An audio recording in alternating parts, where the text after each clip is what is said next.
డబ్బు, అనారోగ్యం, ఉద్యోగం, వ్యాపారం, అప్పులతో బాధపడుతున్నారా? మీకోసమే లాంచ్ యువర్ ఫ్యూచర్ ప్రోగ్రామ్.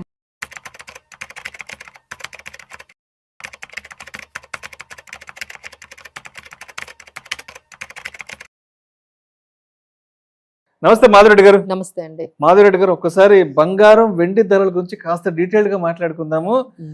బంగారం విషయానికి వస్తే 24 క్యారెట్లు 10 గ్రాముల ధర 1,13,300 దగ్గర ట్రేడ్ అవుతుంది. అంటే ఒక గ్రాము 24 క్యారెట్లు 11,330 రూపాయలు. 22 క్యారెట్ల విషయానికి వస్తే 10 గ్రాముల ద్వారా 1,02,000. అంటే 22 క్యారెట్లు 1 గ్రాము ధర 10,200, ఇంక్లూడింగ్ 3% జిఎస్టీ కలిపి మనం మాట్లాడుకుంటున్నది రిటైల్ మార్కెట్ గురించి. సిల్వర్ విషయానికి వస్తే 1 గ్రాము ధర 135 రూపాయల 20 పైసలు. అంటే 1,32,200 రూపాయలు కేజీ సిల్వర్. ఏంటి బంగారం ధరలు ఇంతలా పెరిగిపోతున్నాయి? ఆల్మోస్ట్ ఈ ఒక్క సంవత్సరంలోనే ఈ 7-8 months కి ఆల్మోస్ట్ ఒక 40% వరకు బంగారం ధరలు విపరీతంగా పెరగడం జరిగింది. త్వరలో దీపావళి కూడా రాబోతుంది అండ్ మేజర్ ఫెస్టివల్స్ కూడా రాబోతున్నాయి కాబట్టి ఎలా ఉండబోతున్నాయి అంటే బంగారం వెండి ధరలు? సో హిస్టారికల్ మనం అంటే హిస్టరీలోనే ఎప్పుడు ఇంత బంగారము ఇంత తక్కువ టైంలో ఇంత ఎక్కువ పెరిగింది ఎప్పుడు జరగలేదండి. సో హిస్టారికల్ డేటా తీసుకున్న this is the all time records అని చెప్పొచ్చు ఫర్ గోల్డ్. సో ఇప్పుడు అందరూ కూడా అప్పట్లో గ్రాము 8,000-7,000 కొనుక్కునే వాళ్ళు ఇప్పుడు ఒకసారి వెళ్ళి ఒక్క సంవత్సరంలోనే వెళ్తే షాప్ కి మనకి అంత తేడా కనిపిస్తుందండి. 50% అండి, 50% మనకి గోల్డ్ అనేది పెరిగింది. అలానే సిల్వర్ అయితే ఇంకా అంతకు మించి అన్నట్టుగా సిల్వర్ కూడా ఒకప్పుడు 80 రూపాయలు గ్రాము, 70 రూపాయలు అంటే ఎవరికైనా ఏదైనా గిఫ్ట్ ఇవ్వాలన్నా సిల్వర్ ఇచ్చేవాళ్ళు. 3,000కి మంచిగా ఐటమ్ వచ్చేది. అదంతా కూడా ఇప్పుడు అదంతా హిస్టరీ లాగా కనిపిస్తుంది. ఇప్పుడు అది కూడా 130 రూపాయలు పర్ గ్రామ్ అంటే ఇంకా ఏ ఐటమ్ కూడా కొనేటట్టుగా కనిపించట్లేదు. సో ఇప్పుడు అందరు క్వశ్చన్ ఏంటంటే ఏంటి ఇది ఇంకా పైకే వెళ్ళిపోతుందా, ఇంకా ఏమైనా కొంచెం ఆగుతుందా అనేది క్వశ్చన్ వస్తుందండి. సో ఫస్ట్ అసలు ఎందుకు పెరిగిపోతుంది ఇంత గోల్డ్ అనేది మనం చూసుకున్నట్లయితే దేర్ కపుల్ ఆఫ్ న్యూస్ అనేది చెప్పొచ్చండి. ఒకటి ఏంటంటే మనం ఏం చేస్తామంటే ఇది ఇంటర్నేషనల్ ప్రైజెస్ మీద ఔన్స్ వాళ్ళు ఏం చేస్తారంటే ఔన్స్ డాలర్స్లోని మనకి ఇంటర్నేషనల్ మార్కెట్స్లో 3,600 ఇట్లా డాలర్స్లోని ఇంత ఔన్స్ అని ఉంటుంది. అది మనం ఇండియన్ మార్కెట్లో కన్వర్ట్ చేసుకునేటప్పుడు రూపీస్లో మన డాలర్ అనేది స్ట్రెంథనింగ్ అయిపోయి రూపీ క్షీణించేస్తుంది. ఇప్పుడు మనం ఏం చేస్తాం 3,600 × 80 వేసుకునేది ఇప్పుడు 3,688 వేయాలి. సో ఇంత 88 ఇప్పుడు 89 ఇట్లా 88.45 అయిపోతుంది. సో ఎంత అయితే మనకి ఎగైనెస్ట్ డాలర్ రూపీ క్షీణిస్తుందో బంగారం అనేది ఇంకా అంత పెరిగిపోతుందండి. సో ఇది ఒక రీజన్ అయితే ఇంటర్నేషనల్ మార్కెట్లో ఇక్కడ ఉన్న అనిశ్చితి అంటే పెద్ద ఎకానమీస్ అయిన యుఎస్లో చాలా అనిశ్చితి అంటే ఓవర్ డెట్ అయిపోవడము, అక్కడ అన్ఎంప్లాయ్మెంట్ కొంచెం పెరగడము, ఈ ట్రంప్ ఈ టారిఫ్స్ విధానాల వల్ల ఒకవైపు అన్సర్టనిటీ పెరగడము, ఇదంతా కూడా ఈ గోల్డ్ మీద సేఫ్టీ హెవెన్ లాగా వచ్చేస్తుందండి. సో డాలర్ డీ డాలరైజేషన్ అనేది స్టార్ట్ అయింది. సో ఈ డాలర్ చూస్తే ఎట్లా ఉంటుంది, ఇక్కడ నుంచి మనము గోల్డ్కి వెళ్ళి ఇన్వెస్ట్ చేసుకుంటే బాగుంటుంది. ఒకవైపు సెంట్రల్ బ్యాంక్స్ అన్ని కూడా ఇక్కడే ఇన్వెస్ట్ చేస్తున్నాయి. ఇవన్నీ కాకుండా మనకి ఇంకా జియో పొలిటికల్ టెన్షన్స్ అయితే అవి కంటిన్యూ అవుతూనే ఉన్నాయి. ఇంకా కొత్తగా పోలాండ్ కూడా ఈ జియో పొలిటికల్ టెన్షన్స్ లోని స్టార్ట్ అవుతూ ఉన్నాయి. అంటే అక్కడక్కడ మనకి పొలిటికల్ గా మనకి జరుగుతూ ఉన్నాయి. సో వీటన్నిటికీ మనకి ఇంపాక్ట్ ఏంటంటే ఈ గోల్డ్ పెరగడం అనేది మనకు కనిపిస్తుంది. బట్ సిల్వర్ పెరగడానికి అది రీజన్స్ వేరండి. సిల్వర్ ఏంటంటే ఇండస్ట్రియలైజేషన్ యూసేజ్ బాగా పెరిగింది.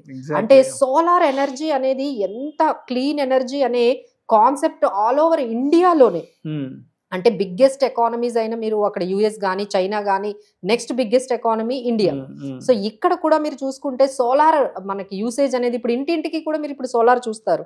అప్పట్లో ఏదో కమర్షియల్ గా కొన్ని ప్లేసెస్ లో సోలార్ కాన్సెప్ట్ అనేది ఇప్పుడు మీరు ప్రతి ఇంట్లో కూడా ప్రతి దీంట్లో అంటే మీరు ఏ గేటెడ్ కమ్యూనిటీ చూసినా ఇప్పుడు మా గేటెడ్ కమ్యూనిటీ అవ్వండి, ఇప్పుడు కొత్తగా వచ్చే ప్రతి గేటెడ్ కమ్యూనిటీలో కూడా సోలార్ అనేది చాలా పెట్టేసుకుంటున్నారు. ఈవెన్ పొలాల్లో కూడా పెట్టుకుంటున్నారు.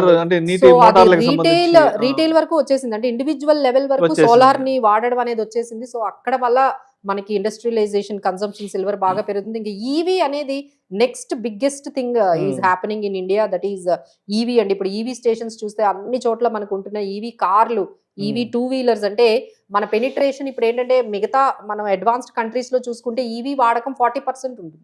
మన దగ్గర ఇంక ఇప్పుడు ఓన్లీ 10% ఉంటుంది. జస్ట్ ఇమాజిన్ ఇంకొక 20% పెరిగినా ఎన్ని ఈవీ వెహికల్స్ మనకి కనపడతాయి, ఎంత ఇన్ఫ్రాస్ట్రక్చర్ కావాలి. సో ఈ ఈవీ వెహికల్స్ లో కూడా మనకి ఈ సిల్వర్ అనేది యూసేజ్ కనిపిస్తుంది.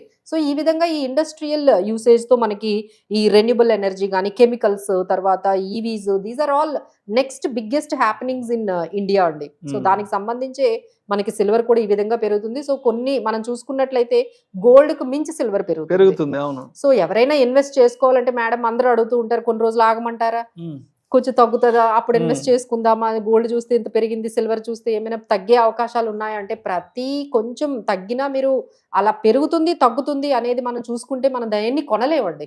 First of all we can't buy. అంటే వెళ్ళి మనకి ఎంత అయితే అంత, అంటే మంత్ లో ఏదో ఒకటి గోల్డ్ గానీ సిల్వర్ గానీ మీకు ఈటీఎఫ్స్ రూపంలోనే కొనగలవండి. ఎందుకంటే ఇప్పుడు 10,000 పెట్టి గ్రాములు ఎక్కడ కొనగలవండి, ఇట్స్ వెరీ ఇంపాసిబుల్. సో అలా కాకుండా మన గోల్డ్ ఈటీఎఫ్స్ ద్వారా మీరు 1,000 రూపాయలైనా పెట్టొచ్చు, 3,000 పెట్టొచ్చు, 5,000 పెట్టొచ్చు కదండి. అంత ఈజీ అయిపోయినప్పుడు ఎవ్రీ మంత్ మనం ఎందుకు 1,000 రూపాయలు గోల్డ్ పెట్టకూడదు? అలానే మనం సిల్వర్ మీద కూడా ఒక 1,000 రూపాయలు ఎందుకు పెట్టకూడదు? మీరు ఒక ఎస్ఐపి 20,000 చేస్తున్నారంటే ఓన్లీ గోల్డ్ అండ్ సిల్వర్ కి 3,000 పెట్టండి, లేదా 5,000 పెట్టండి. అట్లీస్ట్ 10% మీరు ఖచ్చితంగా ఈ గోల్డ్ అండ్ సిల్వర్ లో పెట్టండి. మీరు అందరూ కూడా ఈ ప్రైజులను చూసి ఆశ్చర్యపోకండి. దీస్ ఆర్ ఆల్, అంటే ఒకేసారి ఇన్వెస్ట్ చేయకుండా ఎవ్రీ మంత్ మీరు ఒక హ్యాబిట్ లాగా, మనం ఎవ్రీ మంత్ ఎస్ఐపీస్ ఎలా చేస్తామండి, సో అట్లనే ఎవ్రీ మంత్ 2-3,000 మీరు ఈ గోల్డ్ అండ్ సిల్వర్ ఈటీఎఫ్స్ అయితే చాలా మార్కెట్ లో ఇప్పుడు చాలా companies AMCs gold and silver ETFs తో వచ్చాయి. So there are every big AMC is in gold and gold ETFs. మీరు ఎస్బీఐ తీసుకోండి, లేకపోతే ఐసిఐసి తీసుకోండి, Kotak, HDFC, every one is in gold ETFs లో మనకి అవైలబుల్ గా ఉన్నాయి. సిల్వర్ ఈటీఎఫ్స్ కూడా నిపాన్ సిల్వర్ ఈటీఎఫ్స్ ఉన్నాయి. అలానే ఇప్పుడు గోల్డ్ అండ్ సిల్వర్ కాంబినేషన్ కూడా వచ్చేసిందండి. అంటే చాలా మందికి ఏంటంటే కన్ఫ్యూజన్, గోల్డ్ కొనాలా సిల్వర్ కొనాలా, అసలు రెండు కొనే మనకి ఫండ్ మేనేజర్స్ వచ్చేసారు. అలాంటి ఎడల్వైజ్ మోతిలాల్ ఓస్వాల్ వాళ్ళు కూడా గోల్డ్ అండ్ సిల్వర్ ఈటీఎఫ్స్ తీసుకొచ్చేసారు. చాలా మంచి కమోడిటీస్ లో మనం ఉండాలి అనుకుంటే ఈ ఆప్షన్స్ అనేవి బెటర్ అండి. సో ఇప్పుడు అదే విధంగా దీపావళి ఇంకొక నెల రోజుల్లో ఉంది కాబట్టి సిల్వర్ సిచ్యువేషన్ ఎలా ఉందంటే రోజుకు ₹1 లెక్క పెరుగుతుందండి. లాస్ట్ వీక్ మనం మాట్లాడినప్పుడు చాలా ఆల్మోస్ట్ 129 ఎంత ఉండింది, ఇవాళ చూస్తే ఏమో 135కి వచ్చేసింది. రోజుకు ₹1 లెక్కన పెరిగే అవకాశం ఉంది కాబట్టి, అండ్ దీపావళి అప్పటికి ఒక 150 రూపాయలు వచ్చే అవకాశం ఉంది. గ్రాము 150,000 కేజీ 150,000 అయినా మనం దీపావళికి ఆశ్చర్యపోక్కర్లేదండి. ఎందుకంటే సిచ్యువేషన్స్ అలా ఫేవరబుల్ గా చూపిస్తున్నాయి. ఒకవైపు ఈ సెప్టెంబర్ 17th ఏంటంటే ఫెడ్ ఇంట్రెస్ట్ రేట్ కట్ అంటున్నారు. సో అది ఎంత ఎక్కువ కట్ చేస్తే గోల్డ్ అంత పెరుగుతుంది. సో అగైన్ ఆ రోజు మీరు గమనించండి, ఈ సెప్టెంబర్ 17th వాళ్ళు కానీ 25 బేసిస్ పాయింట్స్ కట్ చేస్తారా, 50 బేసిస్ పాయింట్స్ కట్ చేస్తారా? సో 50 బేసిస్ పాయింట్స్ కానీ కట్ చేసినట్లయితే అగైన్ గోల్డ్ విల్, ఎందుకంటే ఇంట్రెస్ట్ రేట్స్ కి గోల్డ్ కి ఆపోజిట్ డైరెక్షన్ వెళ్తుందండి. ఇంట్రెస్ట్ రేట్స్ పడుతూ ఉంటే గోల్డ్ అనేది పెరుగుతూ ఉంటుంది. ఎందుకంటే అక్కడ ఇంట్రెస్ట్ రేట్స్ తగ్గాయి కాబట్టి అక్కడ ఉన్న ఇన్వెస్ట్మెంట్స్ అన్ని కూడా మళ్ళీ గోల్డ్ వైపు వచ్చేస్తాయి. సో ఈ విధంగా పెరిగే అవకాశాలు ఎక్కువగా కనిపిస్తున్నాయి. సో చూసి భయపడకుండా ఇన్వెస్ట్ డిఫరెంట్ టైమింగ్స్ లో ఎవ్రీ మంత్ కొంత అమౌంట్ అనేది పెట్టుకోవడం అనేది ఒక హ్యాబిట్యుయేటెడ్ చేసుకుంటే మన మొత్తం పోర్ట్ఫోలియోలో ఇది చాలా మీకు హెడ్జింగ్ లాగా ఈ gold and silver me పోర్ట్ఫోలియోకి use అవుతుందండి. Right. Thank you so much Madhavi Reddy గారు. వచ్చే దీపావళి నాటికి బంగారం వెండి ధరలు ఎలా ఉండబోతున్నాయి, ఏంటి కొనాలా వద్దా అనుకున్న వాళ్ళ యొక్క ఆలోచన ధోరణి ఎలా ఉండాలి అనే దాని గురించి చాలా చక్కగా మీ ఆన్సర్స్ తెలియజేస్తారు. Thank you so much madam.